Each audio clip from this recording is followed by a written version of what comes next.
Olá, irmãos, sejam bem-vindos mais uma vez à nossa escola bíblica virtual.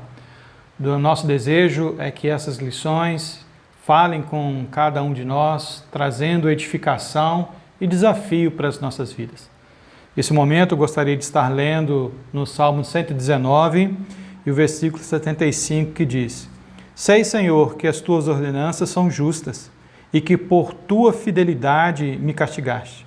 Seja o teu amor o meu consolo, conforme a tua promessa ao teu servo. Alcance-me a tua misericórdia para que eu tenha vida, porque a tua lei é o meu prazer. O salmista aqui, ele faz um pedido, mediante o fato dele valorizar a palavra de Deus, que a misericórdia do Senhor o alcançasse, que o seu amor leal o alcançasse e assim o transformasse. O nosso desejo é que a palavra de Deus nos alcance nessa manhã e transforme as nossas vidas para a glória do Senhor. Nós vamos fazer uma oração e depois da oração nós teremos alguns louvores. Vamos orar? Amado Deus, nós te agradecemos pelo privilégio de estarmos aqui reunidos nesse momento, ao redor da tua palavra. Nós rogamos para que o teu Santo Espírito venha falar aos nossos corações, que esta palavra mude as nossas atitudes e transforme o nosso coração. Abençoe o teu servo que vai trazê-la e que ela possa de fato ter falado a ele e agora falar a nós. Nós rogamos a tua bênção sobre as nossas vidas nesse momento, no precioso nome de Cristo Jesus. Amém.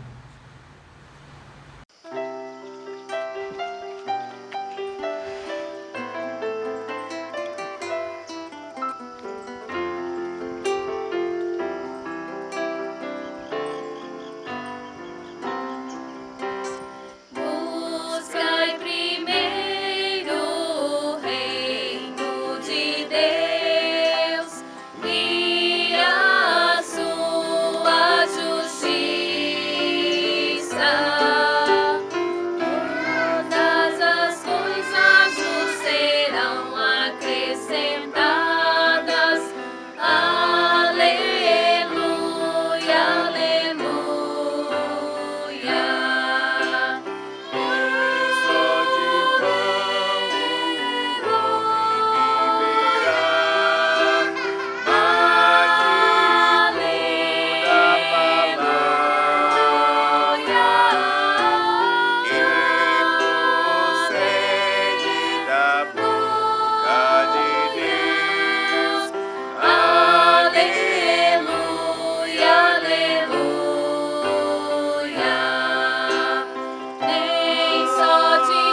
longe andei distante do Senhor, esqueci suas promessas, esqueci de seu amor.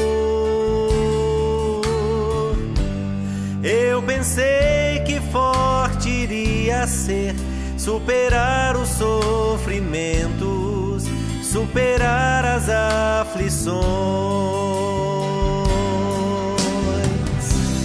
Um lugar sem sol, um lugar sem luz, é o viver sem Deus, um lugar sem paz. No momento em que precisei, eu senti a mão do Mestre conduzindo meu viver. Percebi que nada sou sem Deus, tenho nele a segurança, tenho nele a salvação.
Percebi que nada sou sem Deus, tenho nele a segurança, tenho nele a salvação.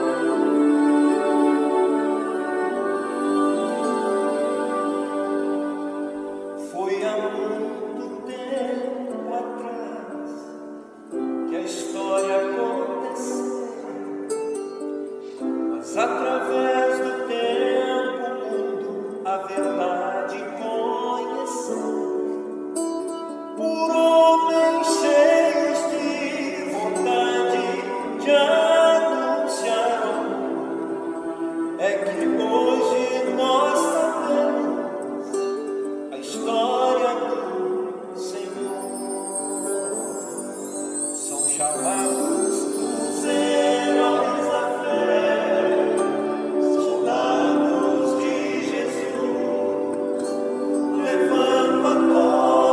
humanidade.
Olá a todos, é com muita gratidão e alegria que venho novamente participar da transmissão da nossa escola dominical.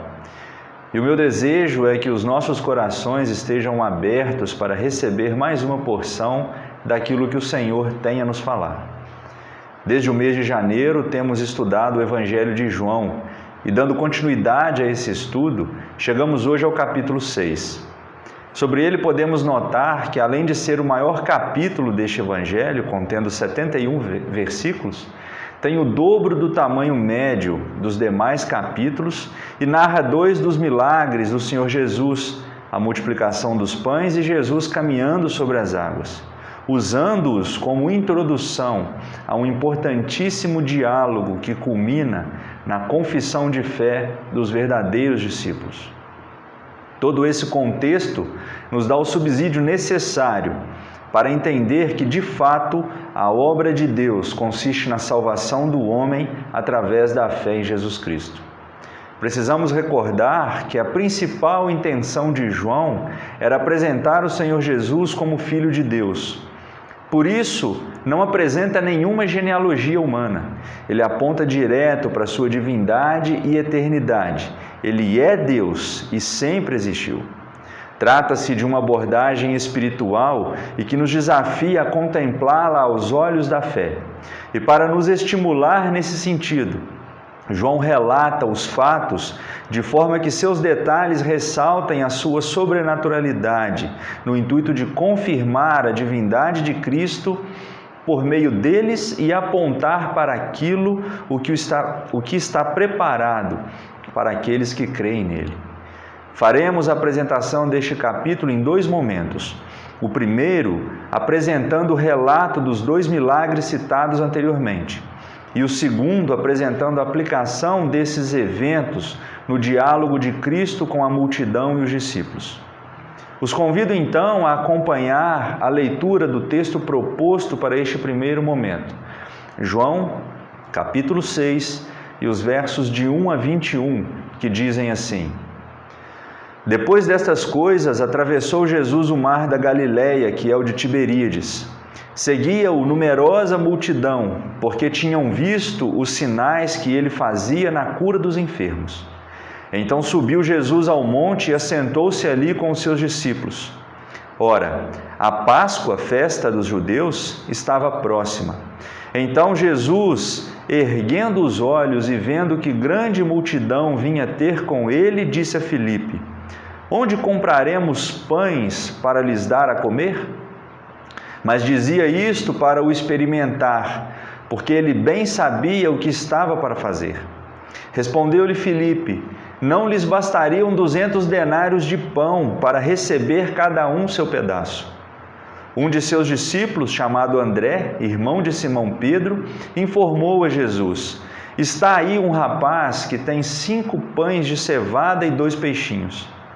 Mas isto que é para tanta gente? Disse Jesus: Fazei o povo assentar-se, pois havia naquele lugar muita relva. Assentaram-se, pois, os homens em número de quase 5.000.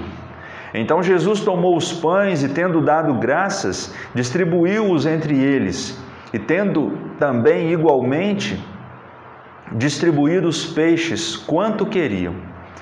E quando já estavam fartos, disse Jesus aos seus discípulos: Recolhei os pedaços que sobraram, para que nada se perca.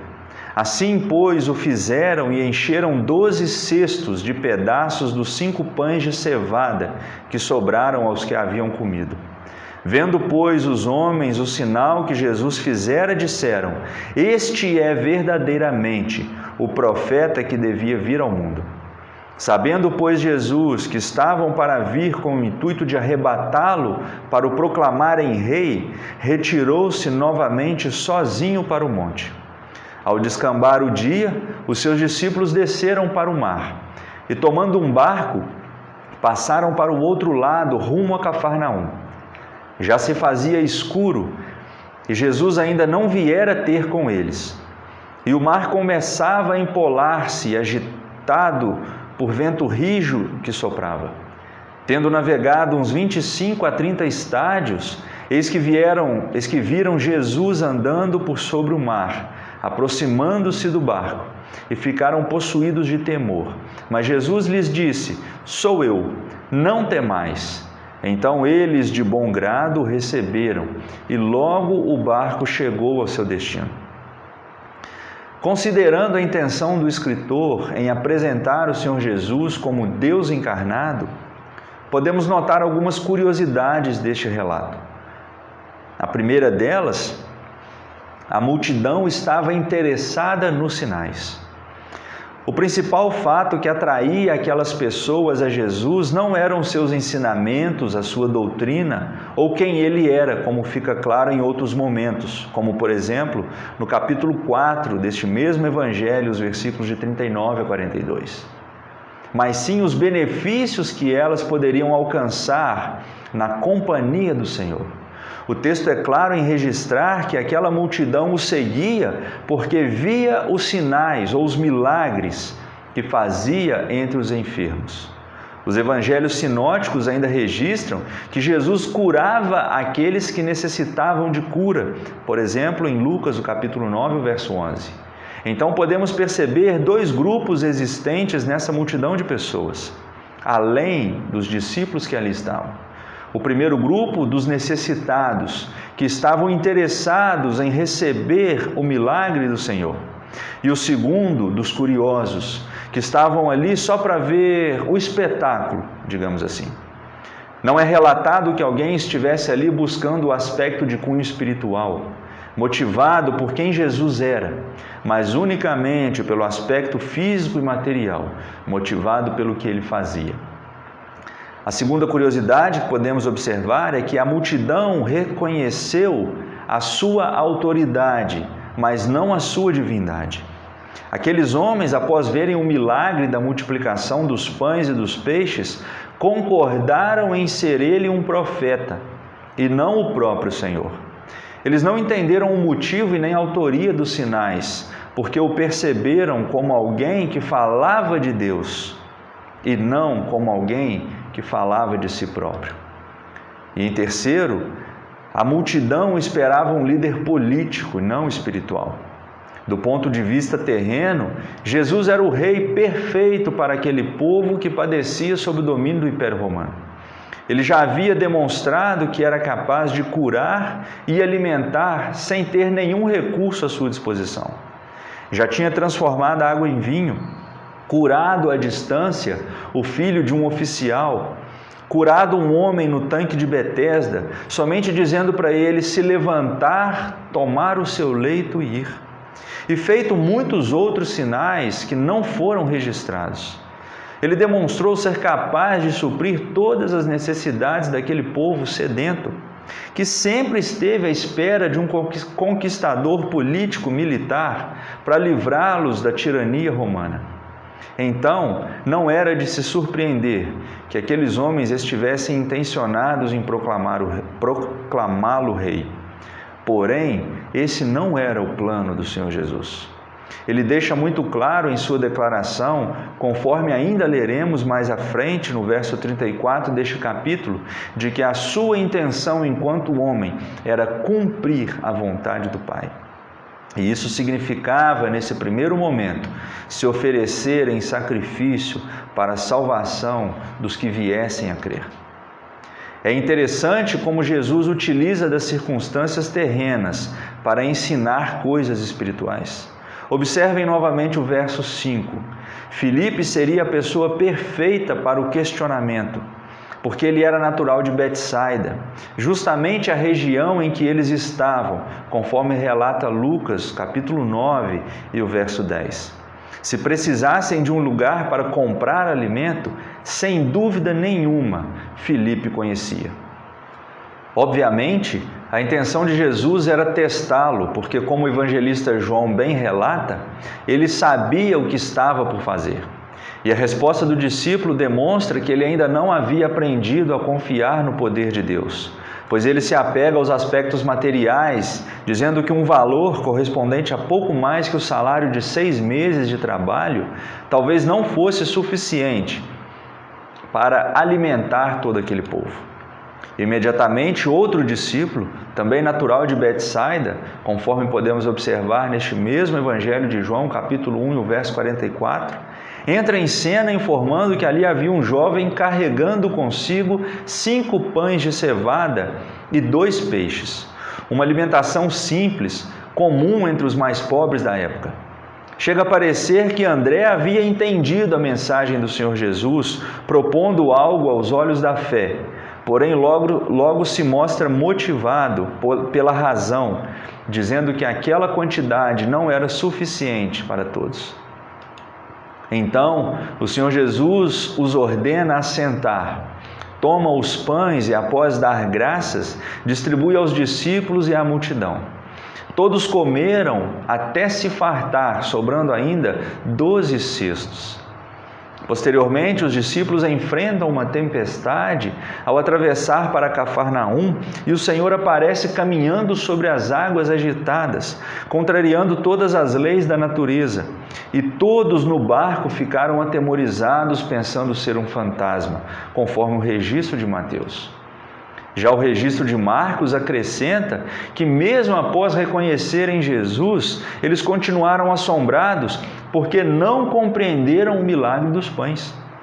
O Senhor Jesus, como homem e vivendo nesta terra, utilizou das coisas terrenas para comprovar a sua divindade, se mostrando superior a todas elas. Mas devido à falta de fé e o endurecer dos corações, a maioria daquelas pessoas ao seu redor não puderam enxergá-lo como Filho de Deus. Isso nos leva a questionar: o que o Senhor tem usado ao seu redor para te colocar aos pés da cruz?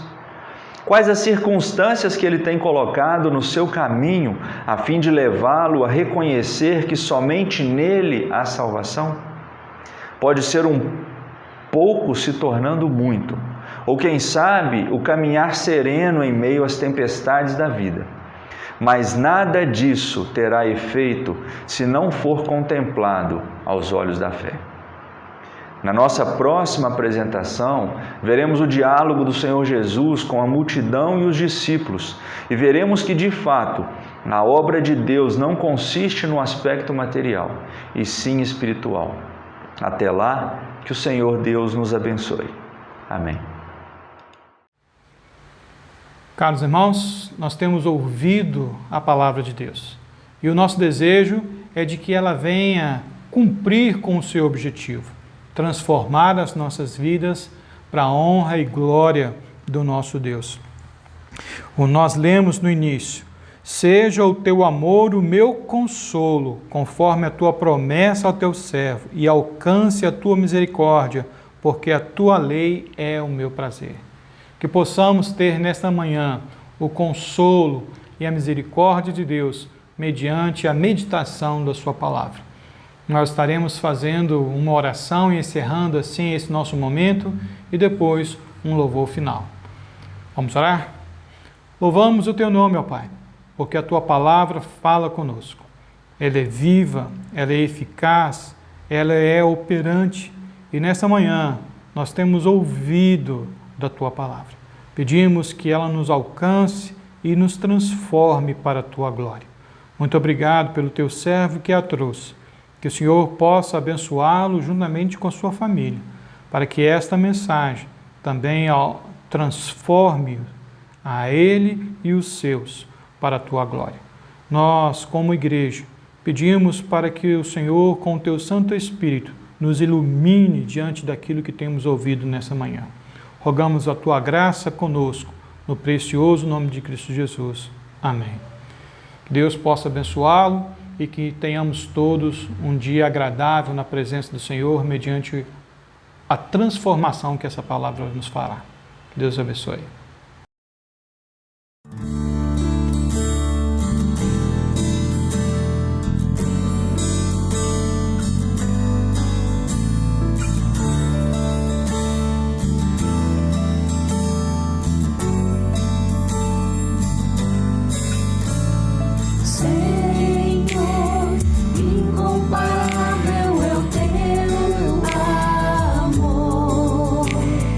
Quando eu andava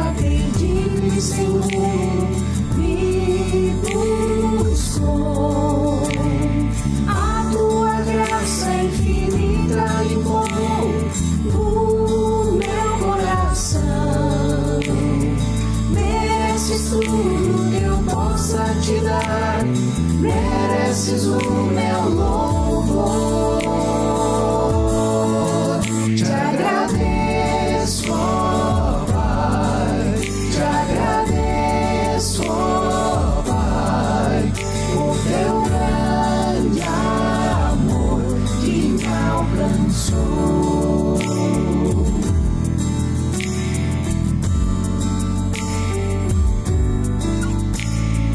Como retribuir tanto amor assim?